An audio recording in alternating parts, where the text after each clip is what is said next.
You may think they scare me, you're probably right. Black cats and goblins on Halloween night. Trick or treat!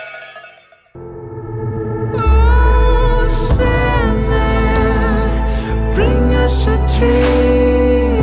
Make her the cutest I've ever seen. Give her two lips like roses and clover, and tell her that her lonely nights are over. No, Annie, someday you're gonna do this. Oh, Sandman, I'm so alone. Don't have nobody to call my own. So please turn on your magic beam.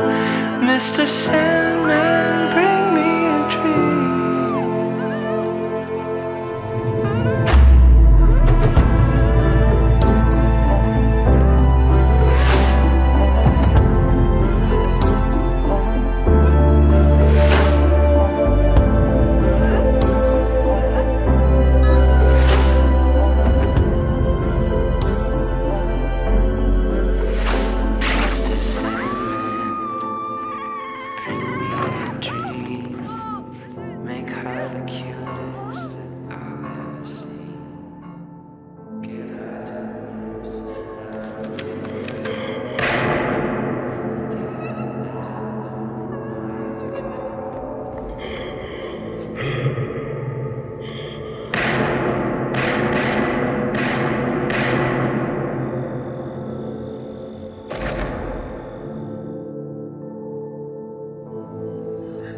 What's the boogeyman?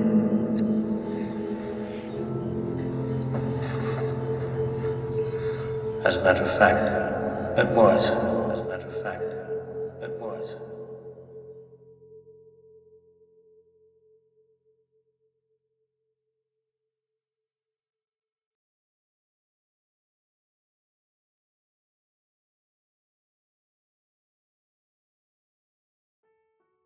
I swear I've recorded this video like 50 times now, and every time I do it I always mess up on something, so okay, please God, I get this one right. I'm gonna throw away the script and I'm just gonna talk.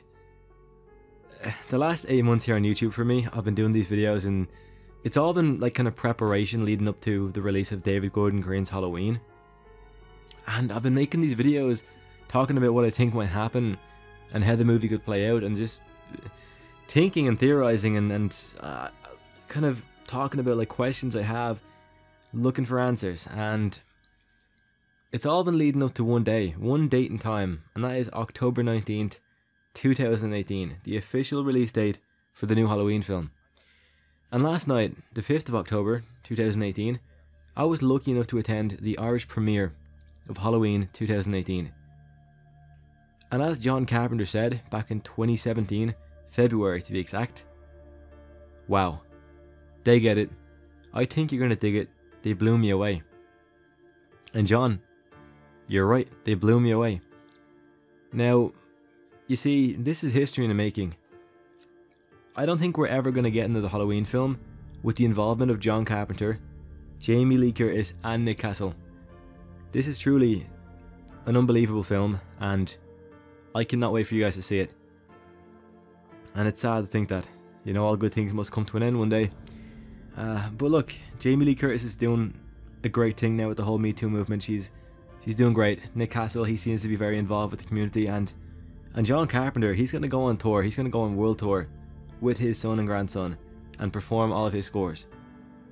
So I'm happy for all of them, and I thank them for such an amazing movie. 2 amazing movies to be exact. And shit, even all the other movies, I thank them for creating this franchise.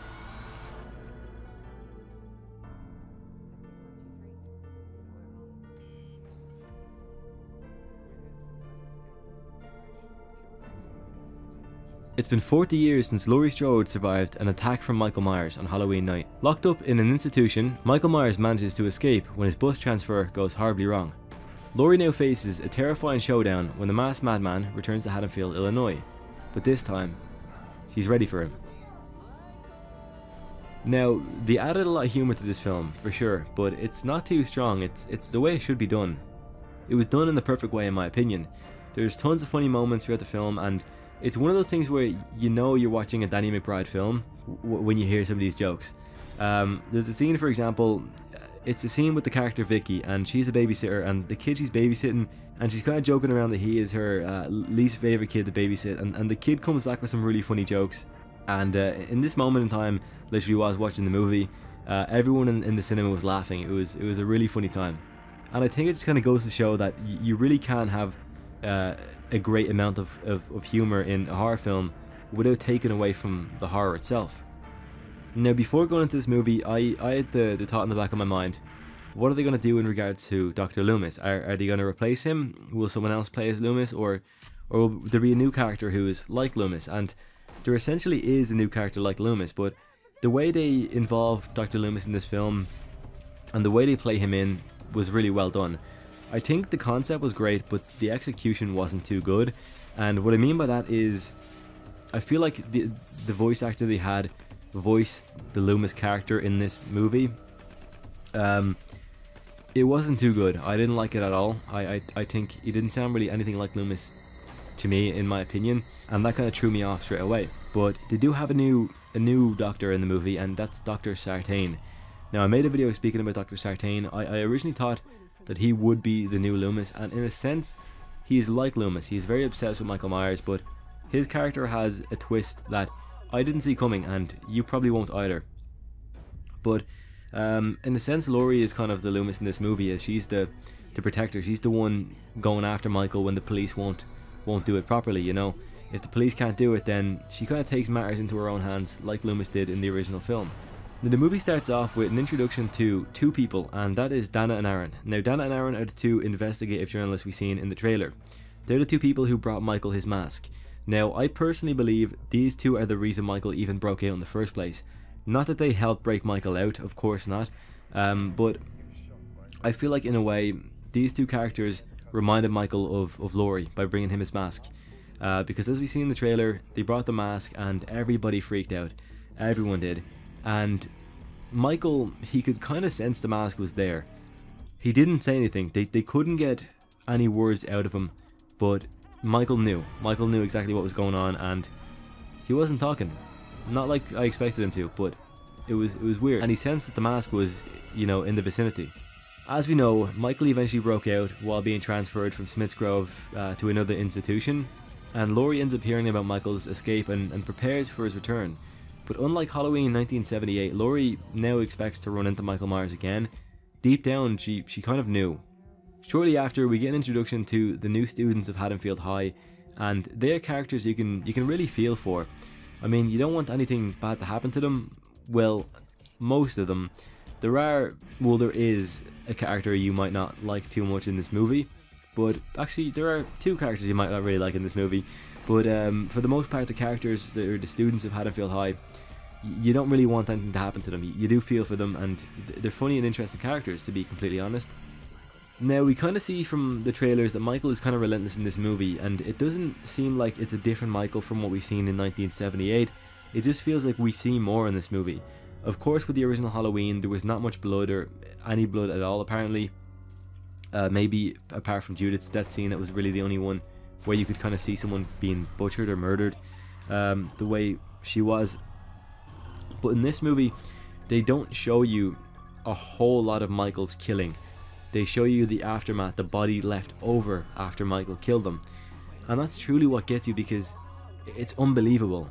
Now, there is a trailer scene, or a scene in the trailer which you could see a shallow head, or a hollow head with you know, in some sort of police car, and the head is kind of stuck on top of a police torch, you know, that kind of torch, and it's lighting up like a jack-o'-lantern. Now, in this movie, we don't see things like that happening, but we see, you know, kind of like what's left of the body after the killing kind of begins, and that's what kind of stands out in this movie. But of course, there are some death scenes which you will see, so I'm not gonna try and say that you won't. Sometimes in horror, things don't really make a whole lot of sense, and I think with the character of Laurie Strode, it makes total sense, because Laurie is essentially a broken woman, and 40 years of living as the girl who survived almost being butchered in Halloween 1978, it really affected her. And we see how, you know, it messes with not only her but with her family too. There are so many scenes in the movie that gave me goosebumps, and it got really emotional for sure. And even especially when Jamie Lee Curtis teared up during the Q&A afterward. Out of respect though, I didn't really record those moments. I didn't record any of the film, by the way, but during the Q&A I tried not to record too much because I felt very disrespectful. So I put the camera away. But a lot of these moments did kind of have me emotional, because you know, you're coming to the end of the movie, and this is kind of it. What you've been waiting for is almost here.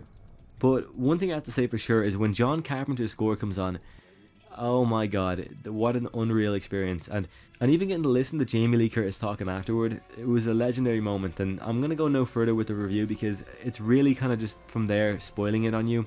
But on October 18th or 19th, I'll release my full review on the film, and I don't really want to spoil such an amazing movie for you. So as for now, it's all I'm really going to say. Now, as this is a review, I'll talk about the negatives. And I mentioned how, you know, Dr. Loomis's voice didn't sound like Dr. Loomis. That is the main thing. But the second thing I'm not a huge fan of is the fact that they didn't show any flashbacks of the night of 1978. Now, they didn't need to, of course, but I felt like having flashbacks in the film would have, you know, it would have been a nice, you know, add to the movie itself. I feel like it was a lot of, you know, look, we have Michael Myers here, we're transferring him to a more serious institution, and then he breaks out. I felt like it could have been that bit better if they just showed, you know, a few more clips. And of course, with the movie at the end, I'm extremely happy. Apart from that though, the movie is 10 out of 10. The score, amazing. The gore, amazing. The acting, superb. And the story was extremely well done. So Halloween 2018 will definitely blow your socks off. I'm a little bit disappointed that I didn't recognize all the references in the film, but I think it was just because, you know, I was watching the film and it kind of all just slipped by without me noticing. But the next time I go see Halloween, the new one, I'm definitely gonna look out for all the references to the other sequels that they retconned. Now, I know Halloween is the month where a lot of people might be interested in all this scary stuff, and it's a great month for channels like mine, I guess, in a way. But I can't shake the feeling that once this Halloween season's gone, I might find, you know, my channel is doing a bit worse than it is now. And it's not doing too great right now, to be completely honest, and that's fine. So I wanted to take now as a time to thank you. For anyone who's been around on this channel for a while now, and you've been commenting, you've been saying these nice things, or you might not have been saying nice things, but you were commenting. You were sharing your opinion on things I've been talking about. You know, you've been telling me stories about how you first got into horror, or your first memory watching a horror movie. I've seen comments like that a lot.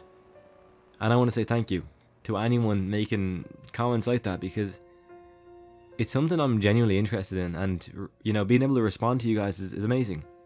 And even the friendships I've formed with people, I've formed a lot of friendships over this YouTube thing. Even people to this day that I talk to on Facebook from my horror videos, and that's crazy. So I want to say that thank you so much for all the incredible comments and just sharing your opinion and telling me what you think of what I'm doing. And for anyone who feels like after Halloween they might not necessarily be here on this channel, and that's fine, that's cool. But I'm going to continue to work on what I enjoy, and hope you guys enjoy it too if you're here to see it. Anyhow, thank you so much for watching. I hope you have a good night, everybody. Thank you. Take care.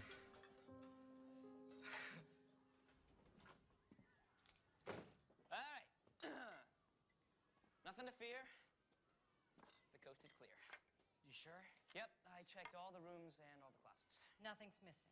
I don't think so. But they did a real number